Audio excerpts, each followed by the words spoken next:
Welcome to Becoming the Influential Me, the podcast. I'm Michelle Chikanda, and today I want to talk to you about waiting for the perfect moment. So many times in all our lives, we wait for the perfect moment before we can make a move. And I have to say, after years and years and years of telling people, just do it. Don't wait for the perfect moment, because the perfect moment will never come. I found out last week or 2 weeks ago when I was away that I'm a massive hypocrite. I have been sitting on something for over nearly 2 years now that I've been meaning to share with my community and just haven't. Why? Because I was waiting for the perfect moment. I wasn't sure if it was the perfect thing to share. I wasn't sure if it would be received well. What am I talking about? I did an interview with a friend of mine called Jean Robert Reznik. He was the former CEO of Accor and ClubMed and a number of different other interesting French businesses. He is now in his, post-working age, working on projects, developing, and he's a very close friend of the King of Morocco, which is where we did this interview. The reason I hadn't shared this interview with you again is because I was filling my head with fear. It's not perfect enough. It's not right. What if, all these doubts, what if it shows people that I'm not professional? And then somebody said to me, a wise man said to me, what good is it, if it's in your drawer, as it were? Isn't it better for it to serve one person while it's out than for it to serve absolutely nobody whilst it's tucked away in your multiple files on your computer? And I said, okay, fair enough. So I thought I would put it out there. I hope that you get some really interesting business insight from this interview, and also have an understanding of the thinking of a CEO, number one. Number two, I also hope that you understand that sometimes perfection isn't everything. And I'm in this interview, I'm there in my swimming costume. Why?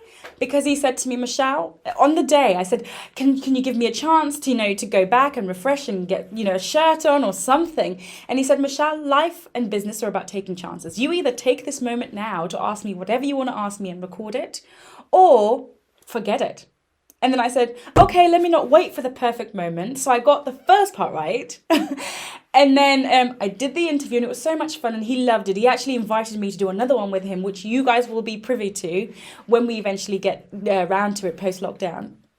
But I did the first action and then I talked myself out of actually putting it out there, which was my mistake.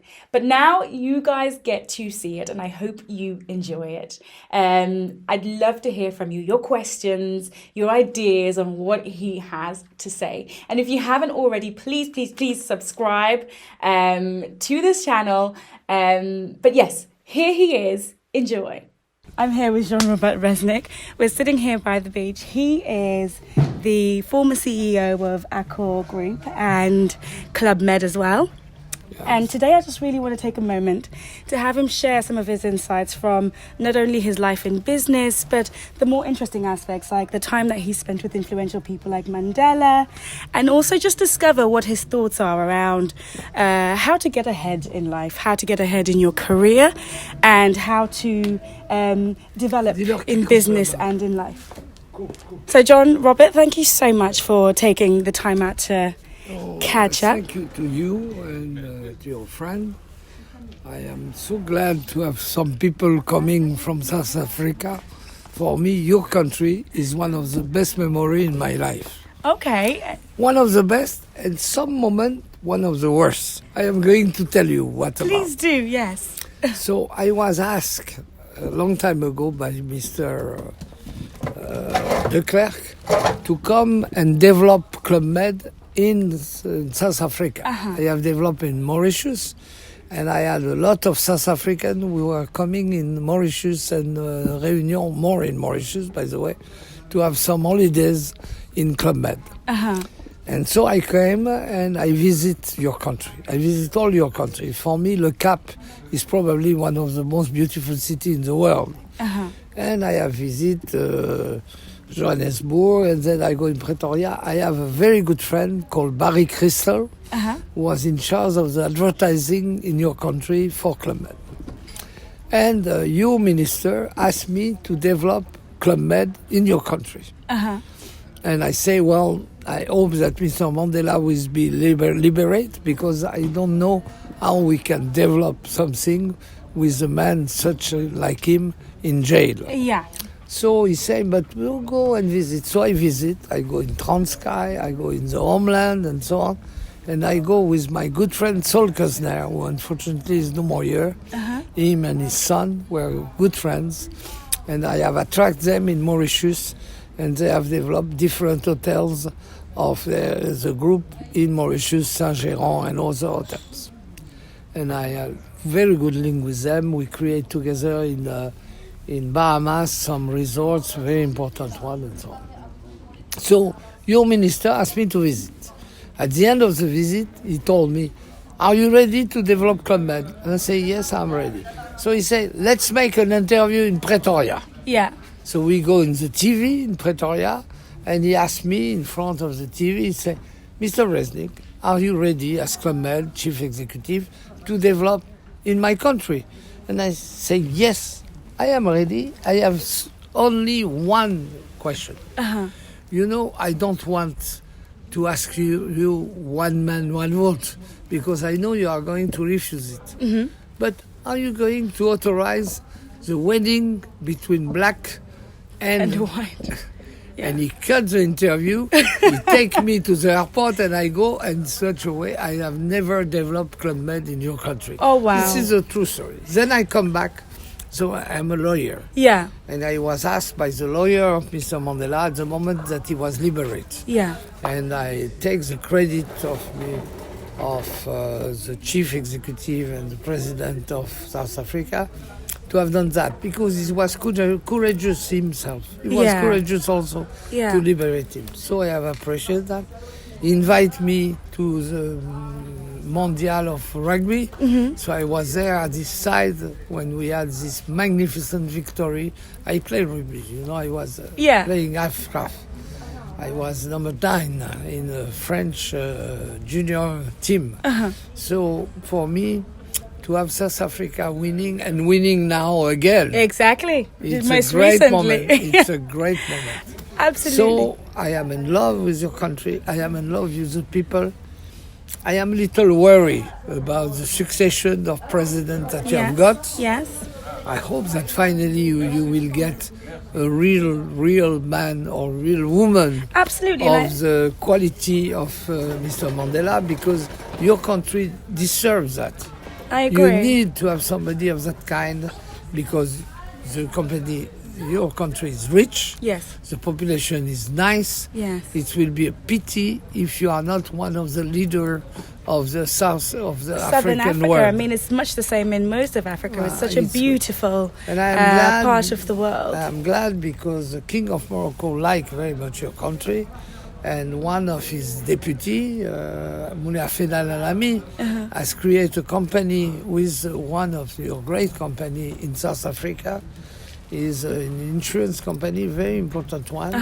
And he's a very good friend. I hope that we are going to develop a lot of things in your country. Fantastic. I do have a question, though. I mean, you were the CEO of ClubMed. This is like a big, high-profile company. And you have commercial interests. You have to make money as a business. What gave you the guts or the courage to go into somewhere where they want you to do something that is in your commercial interests, for you to bring up a political, something that could have made you, that did make you unpopular in that moment? The story is not political. Yeah. It's a question of people.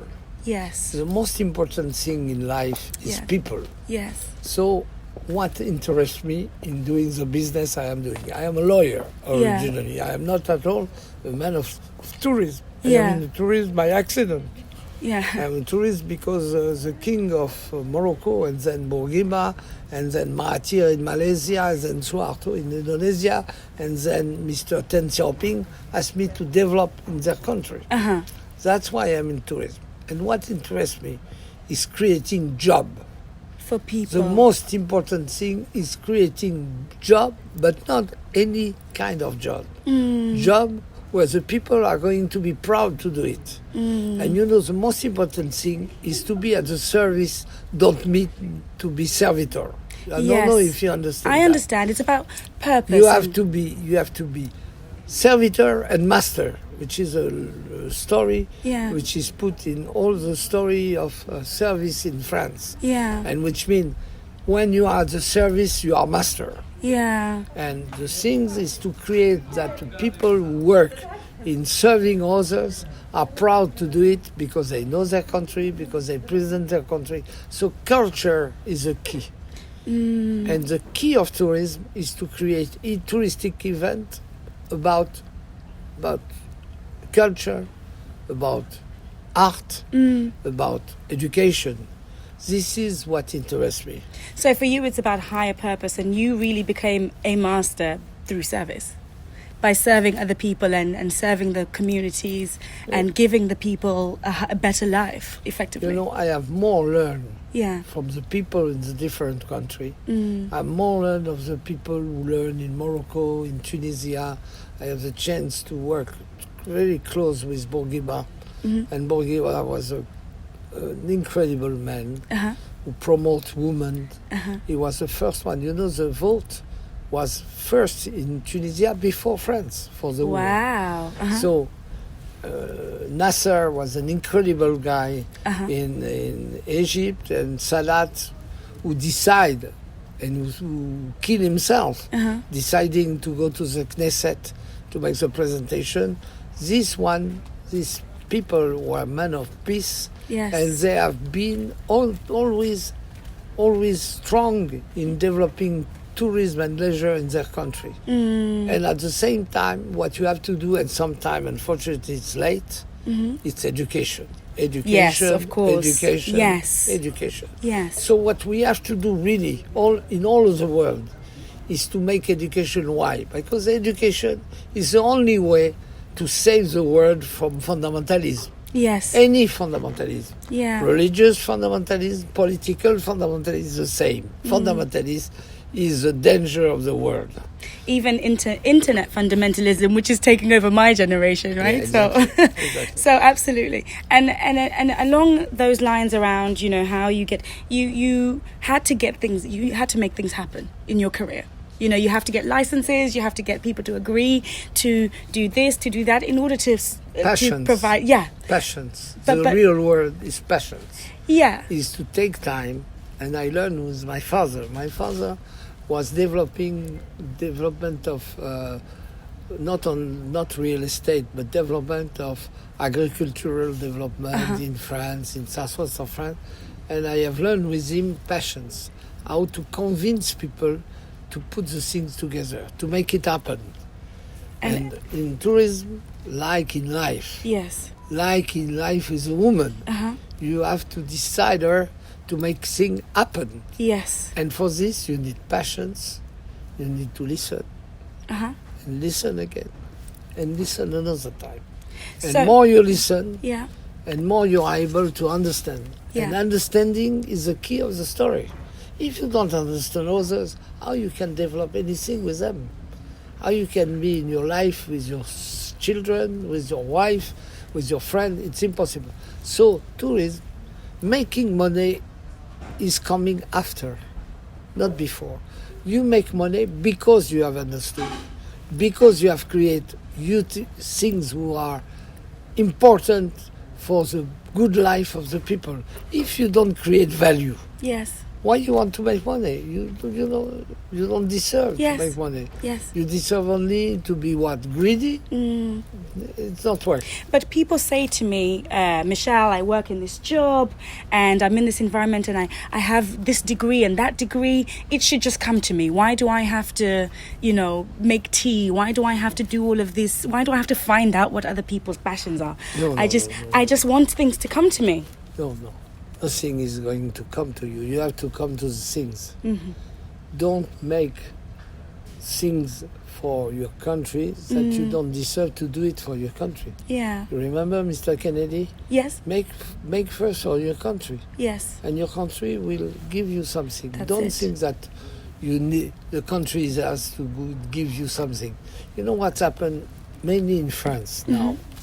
The problem in France today is that the people is waiting from the government. But the government is not there to solve the problem. They have to serve the government They have to do the job. They have to They serve have the to people. understand. Yeah.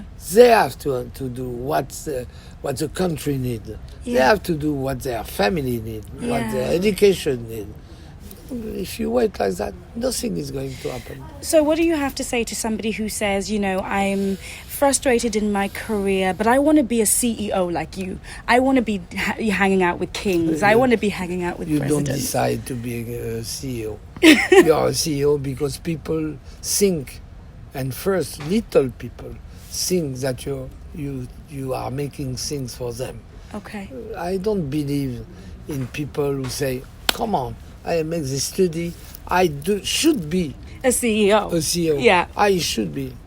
All the best people who have worked with me, and Yeah. I have many, Yeah. really, all of them have started first in beginning in low business and learning about how to grow. And to learn how to grow, you need one thing very important, which is the education of loving people. I say loving people. Yes. Loving people. So you have to love the people. If you don't love the people, why you want that the people like you? They are not going to like you. So you need to make that they are going to learn, that they are going to grow. If you are not able to train people, to make the education to the people, Yeah. why you want they respect you? They have no reason to respect you. And why you want that the shareholder nominate you? Each time I've been nominated in a function, Yeah. I've been nominated first by the people, not And by then the by the shareholder. people at the top. The shareholder, after they say, well, gee, this guy is making all what he can to grow. And sometimes I have been lousy, believe me. Yeah. Like everybody, I've made a lot of mistakes. Yeah. But the only problem is to say, well, gee, I've done some mistake, I'm crazy. So I have to accept to be thrown out. Yes. I have been thrown out 3 times. And I have grown again 3 times. I see. And so And give it's me not finished. And perhaps I will do a 4th time. and what did you do? Because that's a setback, and everybody experiences those. What did you do? I mean, let's talk about the first time. The first time you were thrown out because you made mistakes and whatever. What was your mindset to get back into the game? You know, when I was thrown out of ClubMed. So you were thrown out of ClubMed. I was thrown out of ClubMed. And you were a because Mr. regional Trigano, manager. I was the chief executive of Yeah. all the group. Okay. And the founder, one of the founder, he had a son. And Yeah. he wanted to put his son. So I had to understood that he wanted to put his son. Yes. So it was difficult. Yeah. So I make him paid. The only thing make the people paid. When they don't respect you, they have to pay. So you have paid. Yeah. And then after, I have created a company of advising. Yes. And I was working after with Mr. The head of Pierre et Vacances, who is a great guy.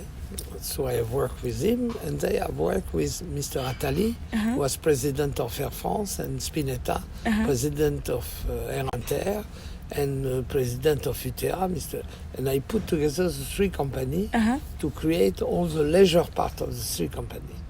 And then it was political position, you know, because government is controlling Part owns Air Air France. France, yeah. So when it changed, I was obliged to go. Yeah. And I do it again with Accor as an advisor, and I develop Accor. Accor has 1 hotel in Asia Pacific. Yeah. So I told them, look, I have done development in Asia Pacific for ClubMed. Perhaps I can do it for you. So they give me the franchise of all the brands, and I have created Accor Asia Pacific in Sydney on the stock exchange with some friends, with David Bafsky, a great lawyer. It sounds like you had a lot of fun. And I had a lot of fun. Yeah. But I had a lot of fun because each time I had the chance to meet political people who were aware of what they have to do. Deng Xiaoping in China, he helped me a lot. Bourguiba in Tunisia, he helped me a lot. And King Hassan II, Yeah. and now his son, they have helped me because we are doing what? Creating job, creating activity. And Okay. the key is that, not just what is useful in tourism. Yeah. Tourism is useful for what? to make that people meet other people, that they enter in contact with the culture of the country. So you have to train the people for they are able to transmit the culture. Yeah. If the people who receive people in Morocco, they are not able to tell you, this is our music, this is our culture, this is our cooking, this is our life. Yeah. What they transmit to you? Nothing. So you come and you go and you stay at the sun, with basic suit. Yeah. What is the interest? No Yeah. interest. Zero. It's true. So the interest is the meeting between people. Is that the people who come in holiday, that the people who come to visit, they enter in contact with the population who are able to answer them. Yeah. And to answer them and They to need welcome them education. really, they need education, education, education, education. And again, education.